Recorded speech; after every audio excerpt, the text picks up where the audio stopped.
Video को start करने से पहले अगर आपने अभी तक चैनल को सब्सक्राइब नहीं करा है तो दोस्तों चैनल को पहले सब्सक्राइब कर लीजिए और इस साथ में इस बेल आइकन को जरूर क्लिक करेगा दोस्तों, जिससे आपको टाइम टू टाइम नोटिफिकेशन मिलते रहेंगे। चलिए फ्रेंड्स, अब हम वीडियो स्टार्ट करते हैं। हेलो फ्रेंड्स, स्वागत है अपने YouTube चैनल के लिए जीके स्टडी में। आज इस वीडियो में हम भारत के प्रमुख बंदरगाह और राष्ट्रीय जलमार्ग के बारे में दोस्तों हम डिस्कस करेंगे, जो कि बहुत ज़्यादा इंपॉर्टेंट है और ट्रिक के माध्यम से हम इनको याद करेंगे और एक इंपॉर्टेंट क्वेश्चन आंसर टेस्ट भी लगाएंगे। तो फ्रेंड्स, इस वीडियो को पूरा देखिएगा जिससे आपका ये टॉपिक अच्छे से कवर हो जाएगा। सी पोर्ट और वाटरवेज से जनरली क्वेश्चंस बनते हैं, तो ये लेक्चर बहुत ज़्यादा इंपॉर्टेंट है। ठीक है फ्रेंड्स, तो चलिए हम इसको स्टार्ट करते हैं और समझते हैं। सबसे पहले हम भारत के प्रमुख बंदरगाह को मैप में देखेंगे कि कौन कौन से बंदरगाह कहाँ कहाँ पर हैं और किस किस बंदरगाह को हमको ट्रिक से याद करना है। ओके फ्रेंड्स, तो चलिए हम एक एक करके सबको डिस्कस करते हैं। सबसे पहले हम बात करते हैं फ्रेंड्स, यहाँ पर आपको दिख रहा होगा ये कांडला बंदरगाह। ये बंदरगाह जो है ये पड़ता है गुजरात के इधर। ओके फ्रेंड्स, तो ध्यान रखिएगा, कांडला बंदरगाह बहुत ज़्यादा इंपॉर्टेंट है।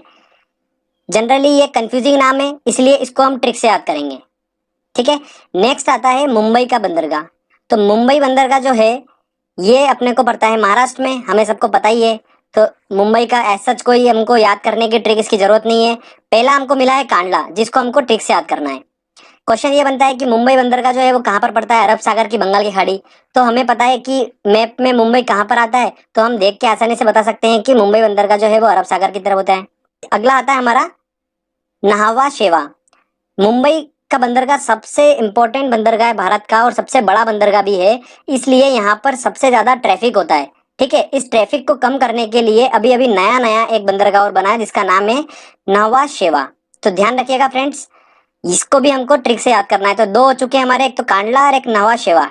उसके बाद आता है मारमा गोवा बंदरगाह। ये भी गोवा की तरफ पड़ता है और हमें पता है मैप में गोवा कहाँ है, तो हम आसानी से देख सकते हैं कि अरब सागर की तरफ पड़ता है ये। इसको भी याद करने की कोई जरूरत नहीं है, हम आराम से देख सकते हैं इसको।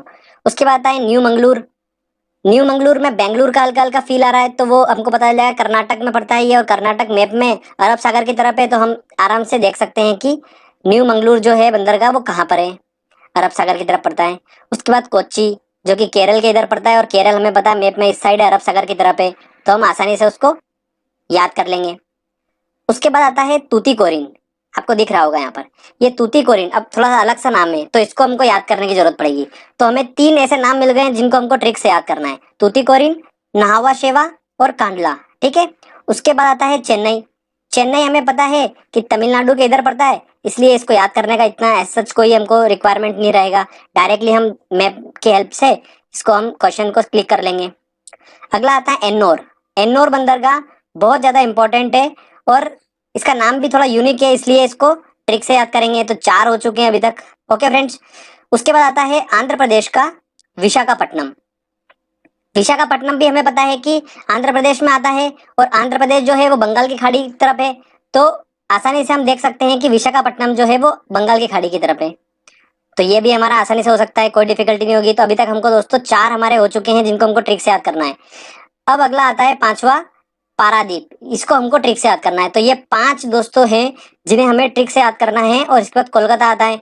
कोलकाता जो है वो बंगाल की तरफ पड़ता है, और ये जो है हुगली नदी पर पड़ता है बंदरगाह। तो ध्यान रखिएगा दोस्तों, ये अकेला जो है वो हुगली नदी पे पड़ता है बस, बाकी सब जो है वो बंगाल की खाड़ी और अरब सागर की तरफ पड़ते हैं। तो ये आसानी से आप देख सकते हैं। और उसके बाद पोर्ट ब्लेयर जो है ये तो बिल्कुल बंगाल की खाड़ी में ही है, तो इसको तो याद ही आराम से कर सकते हैं आप। तो ये पांच जो है कांडला, नवा शेवा, तूतीकोरिन, एन्नोर और पारादीप, ये पांच जो बंदरगाह हैं जनरली क्वेश्चंस इन्हीं से बनते हैं, क्योंकि ये यूनिक नाम है थोड़ा सा और कंफ्यूजिंग नाम है, इसलिए हम ट्रिक से इन पांचों को याद करेंगे। बाकी तो बहुत आसान है। मुंबई, मुंबई कहाँ पर है मैप में आप देख के समझ सकते हैं और आसानी से बता सकते हैं कि वो कहाँ पर है। तो अरब सागर पर है वो मुंबई का बंदरगाह, तो वो तो आसानी से क्वेश्चन बन जाते हैं। तो ध्यान रखिएगा फ्रेंड्स, एक और इंपॉर्टेंट बात बता दूं कि भारत के प्रमुख जो बंदरगाह हैं वो कितने हैं, टोटल 13 बंदरगाह प्रमुख बंदरगाह हैं। तो इससे भी क्वेश्चन पूछ लिया जाता है, तो इसको भी ध्यान रखिएगा। ओके, अब पांच तो हम ट्रिक से याद कर लेंगे, पर आपको मैं कुछ इंपॉर्टेंट पॉइंट बता देता हूँ। सबसे पहले कांडला बंदरगाह जो है, ये कांडला बंदरगाह जो है, ध्यान रखिएगा दोस्तों, एक ज्वारी बंदरगाह है। इसको ज्वारी, इसको इंग्लिश में बोला जाता है टाइडल पोर्ट। जो टाइड आती है ना समुद्र में, उससे क्या होता है, इसका लेवल जो होता है बंदरगाह का वो ऊपर नीचे होता रहता है, इसीलिए इसे ज्वारी बंदरगाह बोला जाता है। और ये मुफ्त व्यापार क्षेत्र हैं। ठीक है दोस्तों, ध्यान रखिएगा, कांडला बंदरगाह जो है वो मुफ्त व्यापार क्षेत्र है। उसके बाद भारत का सबसे बड़ा बंदरगाह अगर पूछते हैं तो वो बंदरगाह है मुंबई का बंदरगाह। भारत का सबसे बड़ा बंदरगाह कौन सा है? मुंबई का है। और अगर पूछते हैं कि भारत का सबसे गहरा बंदरगाह कौन सा है और प्राकृतिक बंदरगाह कौन सा है, तो वो है विशाखापट्टनम।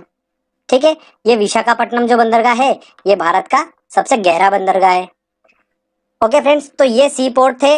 अब इसमें से हम 5 को ट्रिक से याद करते हैं। चलिए दोस्तों, 5 बंदरगाह ये रहे: कांडला, एन्नोर, तूतीकोरिन, पारादीप और नवा शेवा।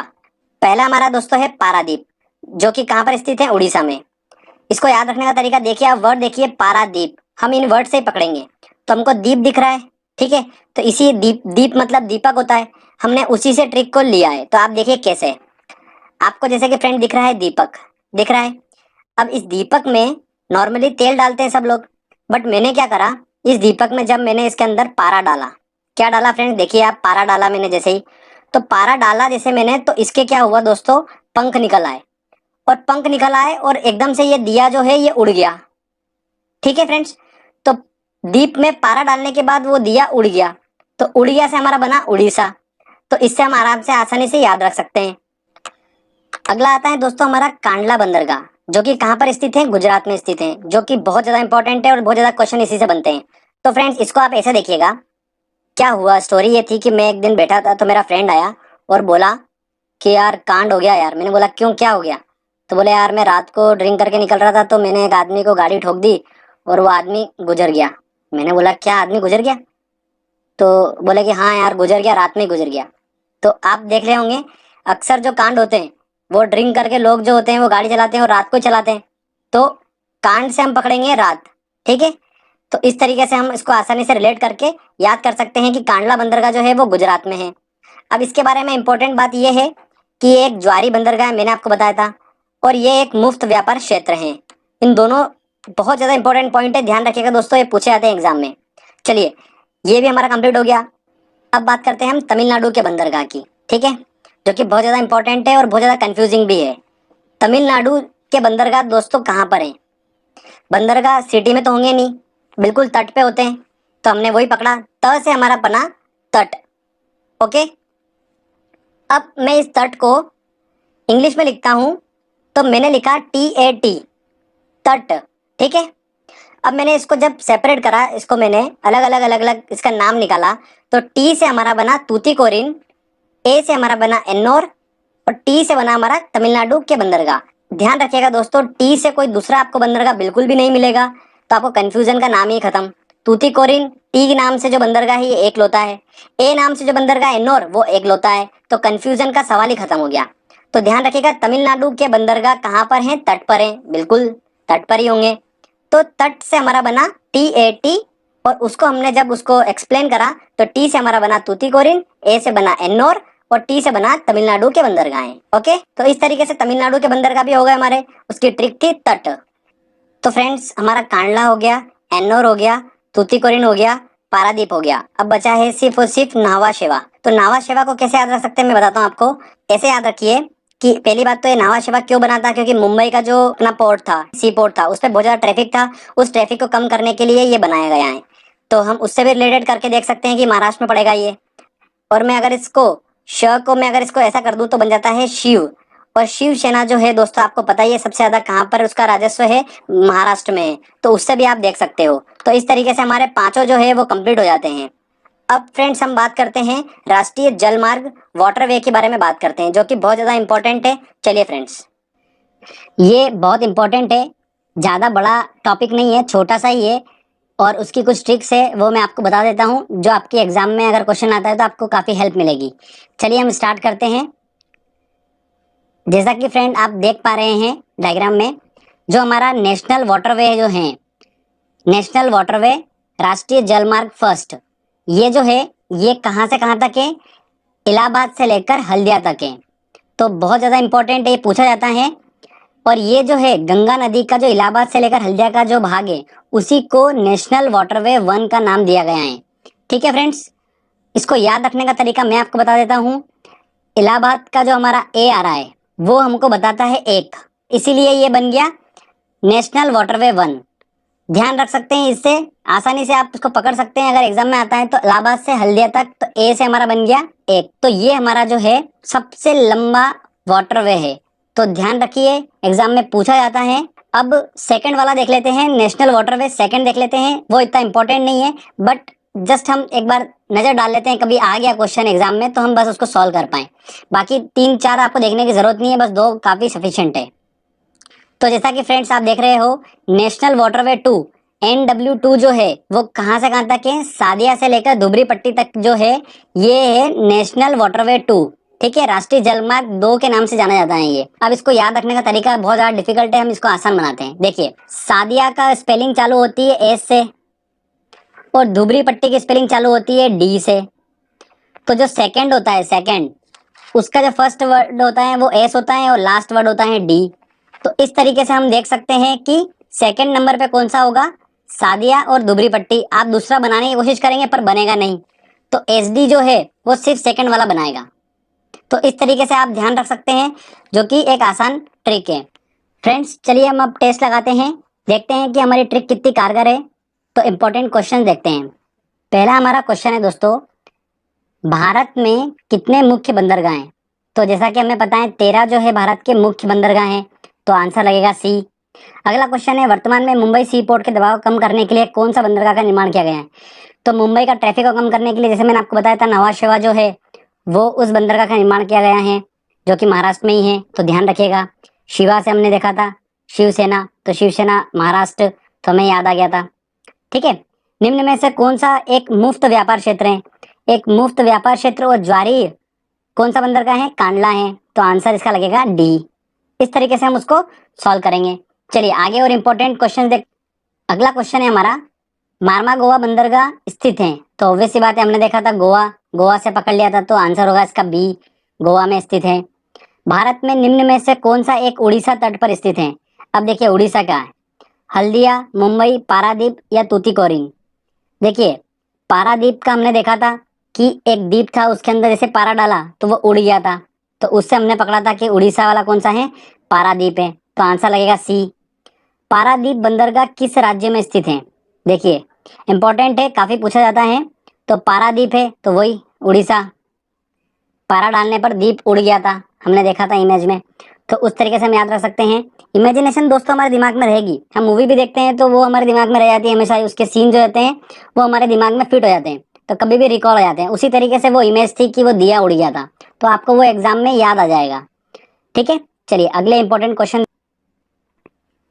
अगला है हमारा, भारत के पारादीप एवं कांडला बंदरगाह किस तट पर स्थित हैं? तो देखिए, अब पारादीप जो था वो कहाँ पर है, उड़ीसा में है, तो उड़ीसा मतलब पूर्वी तरफ हो गया, और कांडला जो है वो गुजरात में मतलब पश्चिम तरफ हो गया, तो पूर्वी और पश्चिमी, मतलब लगेगा इसका आंसर सी।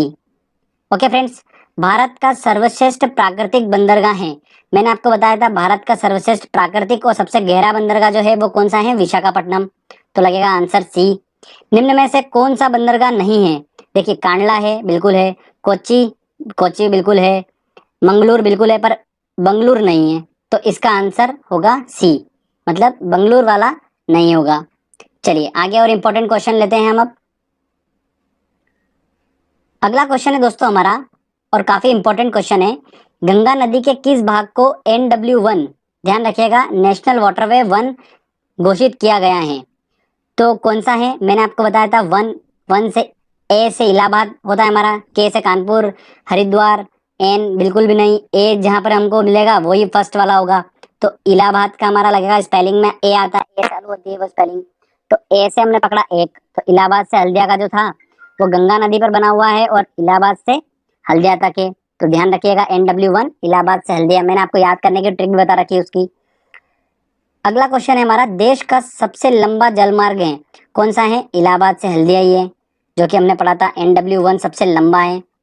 अगला क्वेश्चन है हमारा, भारत में जलमार्ग के रूप में प्रयोग की जाने वाली नदी कौन सी है? तो एकलौती नदी कौन सी है? गंगा नदी है, तो ध्यान रखिएगा फ्रेंड्स, काफी इंपॉर्टेंट है। तो फ्रेंड्स इस तरीके से हमने ट्रिक की हेल्प से आसानी से बंदरगाह और जलमार्ग वाला टॉपिक अच्छे से कवर कर लिया है। तो अगर इससे क्वेश्चन आता है तो हम उसको आसानी से सॉल्व कर पाएंगे। फ्रेंड्स, एक दो बार अच्छे से आप प्रैक्टिस कर लीजिएगा उसको याद करने की। एक बार आप डायग्राम से जो मैप बताया था मैंने आपको, उस मैप से आप एक बार प्रैक्टिस कर लीजिएगा, जिससे आपको आगे कभी भी दिक्कत बिल्कुल भी नहीं होगी। और जो 5 की हमने ट्रिक देखी है उसको एक बार रिवाइज कर लीजिएगा और क्वेश्चन लगा लीजिएगा, आपका काम हो जाएगा। तो फ्रेंड्स, अगर आपको ये वीडियो अच्छा लगा है तो जल्दी से इस वीडियो को लाइक करिए, दोस्तों के साथ शेयर करिए और इस चैनल को जरूर सब्सक्राइब कर दीजिएगा, जिससे दोस्तों मैं अच्छे अच्छे वीडियो आपके लिए लेकर आता रहूंगा। तब तक के लिए फ्रेंड्स, गुड बाय।